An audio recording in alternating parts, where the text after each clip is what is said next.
નમસ્કાર. અત્યારે મારી સાથે ઓલપાડ તાલુકા પ્રમુખ જતીનભાઈ પટેલ, ઓલપાડ મહામંત્રી કલ્પેશભાઈ પટેલ, પરવેશભાઈ, નિલેશભાઈ ચૌહાણ અને ઓલપાડમાં પ્રોપરમાં માળી ફળિયા વિસ્તારમાં જે R&D ડિપાર્ટમેન્ટ દ્વારા ગટરનું કામગીરી ચાલી રહી છે અને આ ગટરની કામગીરી અંતર્ગત અનેક લોકોના મકાન ડિમોલેશન કરવા બાબતે અત્યારે અમે અધિકારીઓને મળવા માટે અહીંયા આવ્યા હતા, પરંતુ અધિકારીઓ અત્યારે અહીંયાથી જતા રહ્યા છે. પરંતુ આજે સવારથી આ અધિકારીઓ આ વિસ્તારના લોકો એટલે કે માળી ફળિયા વિસ્તાર જે ઓલપાડથી સાયણ બાજુ જઈએ રોડ પર માળી ફળિયા વિસ્તાર આવે છે, જ્યાં વર્ષો જૂના મકાન છે. રોડની બાજુમાં જે લોકો રહે છે વર્ષોથી, ઘણા લોકો આઝાદી વખતના ત્યાં રહે છે. કોઈનું મકાન 40 વર્ષ જૂનું છે, કોઈનું 60 વર્ષ જૂનું છે, કોઈનું 70 વર્ષ જૂનું છે, કોઈનું 30 વર્ષ જૂનું મકાન છે અને આ મકાનમાં વર્ષોથી આ લોકો રહે છે. થોડા દિવસ પહેલા અધિકારીઓ આવ્યા હતા, આ વિસ્તારના ધારાસભ્ય મુકેશ પટેલ અને ભાજપના અમુક નેતાઓ આવ્યા હતા અને આ વિસ્તારના લોકોને એમ કહે છે કે ભાઈ તમારું ડિમોલેશન થઈ જશે. રોડથી 15 મીટર પહેલા દૂર ગટરની એક લાઈન બનાવવાની વાત હતી. એ ગટર લાઈન બનાવવા માટે દરેક લોકોના મકાન પાડવામાં આવશે એવી વાત હતી.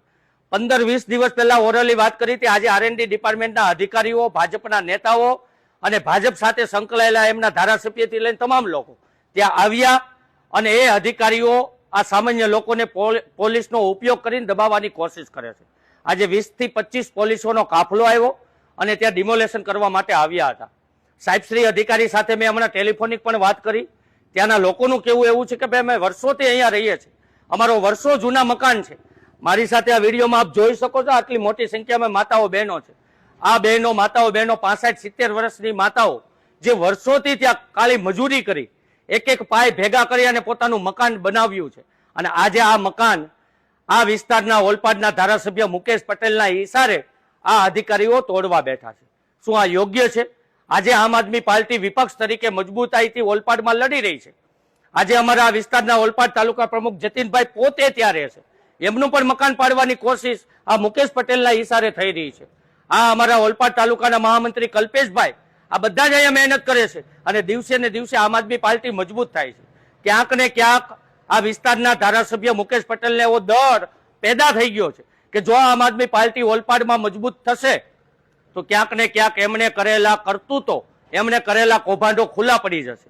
આપણે સૌ જાણીએ છીએ કે વિપક્ષ તરીકે અમારે સામાન્ય લોકોનો અવાજ ઉઠાવવો જોઈએ, પરંતુ આ વિસ્તારના ભાજપના જે ધારાસભ્ય છે, મંત્રી પણ રહી ચૂક્યા છે, આ વિસ્તારમાં એમણે કેવા કેવા કાંડો કર્યા છે એમને ખબર છે.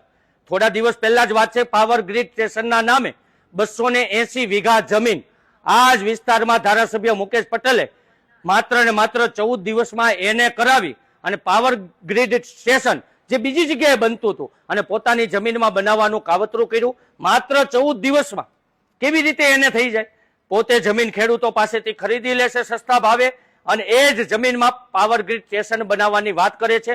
14 દિવસમાં એને થઈ જાય છે તો ક્યાંક ને ક્યાંક એમને પેટમાં તેલ રડાય છે કે જો હું આ લોકોને દબાવીશ નહીં, જો આ લોકોના હું ઘર તોડીશ નહીં તો આવનારા દિવસોમાં મજબૂત થશે અને મારા કૌભાંડો ખુલ્લા પડશે. એટલે ક્યાંક ને ક્યાંક મુકેશ પટેલને એવો ડર છે કે જો હું આમને રોકીશ નહીં, હવે રોકવા માટે મારે શું કરવું?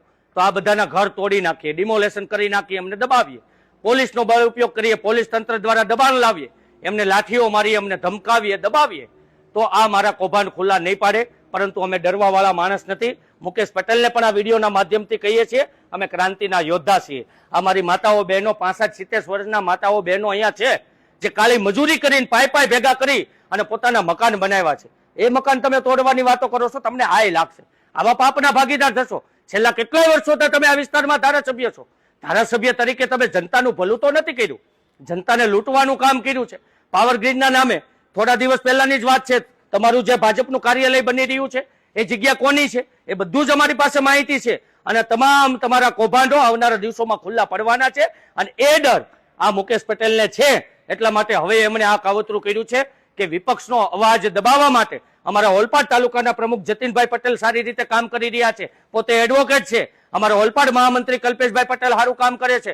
પરવેશભાઈ અમારી ટીમ અહીંયા સારું કામ કરી રહી છે. તો હવે આપણે એમને કેવી રીતે દબાવવા? તો કે એમના ઘર ઉપર આપણે બુલડોઝર ચલાવીએ, બુલડોઝર ચલાવી એમનું ઘર પાડી નાખીએ, એમને આવી રીતે દબાવી, એમને પોલીસનું દબાણ આપીએ, એમને અલગ અલગ લોકો પાસેથી ફોન કરાવીએ, પરંતુ મુકેશ પટેલને અમે આ વિડીયોના માધ્યમથી કહેવા માંગીએ છીએ, તારા આવા ડરથી, તારી પોલીસથી કે તારા કહેવાથી, તારી ધાક ધમકીથી ડરવા વાળા અમે નથી. અમે આમ આદમી પાર્ટીના ક્રાંતિના યોદ્ધા છીએ, અમે લડવા વાળા છીએ, અમે આંદોલનકારી છીએ. તારી આવી ધમકીથી ડરીશું નહીં. અમે આ વિસ્તારના લોકો સાથે જ્યાં પણ ગેરરીતિ થતી હશે, અન્યાય થતો હશે, કોઈના ઘર તૂટતા હશે તો મજબૂતાઈથી લડશું. આજે પણ એમના આરએનડીના અધિકારીઓ આવ્યા હતા અને આ બધું જ કામ માત્ર ને માત્ર ધારાસભ્યના ઈશારે થઈ રહ્યું છે. પરંતુ આ ઘર નહીં તૂટવા દઈએ.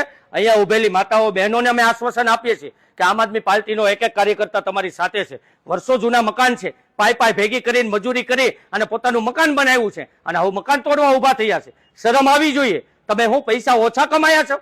ઝીંગા ઉછેર કેન્દ્રના નામે તમે કેટલા પૈસા કમાણા? જમીનોના કૌભાંડમાંથી પૈસા કમાણા? પાવર ગ્રીડ સ્ટેશનના નામે જમીનો પચાવીને પૈસા કમાણા? તમે શું ઓછું કમાયા છો? મંત્રી તરીકે પણ ખૂબ પૈસા કમાણા છો. હજુ તમારું પેટ નથી ભરાતું. હવે તમને ખબર પડી ગઈ કે અમારા કૌભાંડો બહાર પડે છે. આમ આદમી પાર્ટી વિપક્ષ તરીકે અવાજ ઉઠાવશે તો અમારા કૌભાંડો ક્યાંક ને ક્યાંક બહાર પડશે તો લોકો મને મૂર્ખનો સરદાર સમજશે. અને આ ડર હોવાના કારણે આજે સામાન્ય લોકોના ઘર તોડવાનું કાવતરું આ મુકેશ પટેલના ઈશારે થઈ રહ્યું છે. એ તદ્દન ખોટું છે. અધિકારીઓને પણ અમે કહેવા માંગીએ છીએ કે તમે કોઈના ઈશારે કામ ન કરતા. આવનારા દિવસોમાં પણ તમારું પણ ઘર તૂટશે. આ માતાઓ બહેનો છે, એ પાય ભેગી કરીને કાળી મજૂરી કરીને મકાન બનાવ્યું, એમનું મકાન પાડો છો. શરમ આવી જોઈએ. પરંતુ આ દરેક મોરચે લડાઈ લડવા માટે અમારી આમ આદમી પાર્ટીની ટીમ મજબૂતાઈથી લડશે. માતાઓ બહેનોના અમારી પર આશીર્વાદ છે. આ માતાઓ બહેનોના આશીર્વાદથી અમે એક ક્રાંતિના યોદ્ધા બની યુવાન તરીકે લડીએ છીએ. પરંતુ આશા રાખીએ છીએ કે મુકેશ પટેલ, તમને કંઈક હવે શરમ આવી જોઈએ. જો તમે અત્યાર સુધી તમારું પેટ નથી ભરાણું તો બીજી જગ્યાએ તમે ભરી શકો છો. અનેક કૌભાંડો કર્યા છે, આવનારા દિવસોમાં અમે ખુલ્લા પાડીશું. પરંતુ સામાન્ય લોકોના મકાન તૂટશે ત્યાં આમ આદમી પાર્ટી લડત લડશે. પહેલો દંડો ખાવો પડશે તો આમ આદમી પાર્ટીનો કાર્યકર્તા દંડો ખાવા તૈયાર છે, જેલમાં જવા તૈયાર છે. પરંતુ સામાન્ય લોકોના ઘર અમે ક્યારેય પાડવા નહીં દઈએ. આપ સૌનો ખૂબ ખૂબ આભાર. ધન્યવાદ.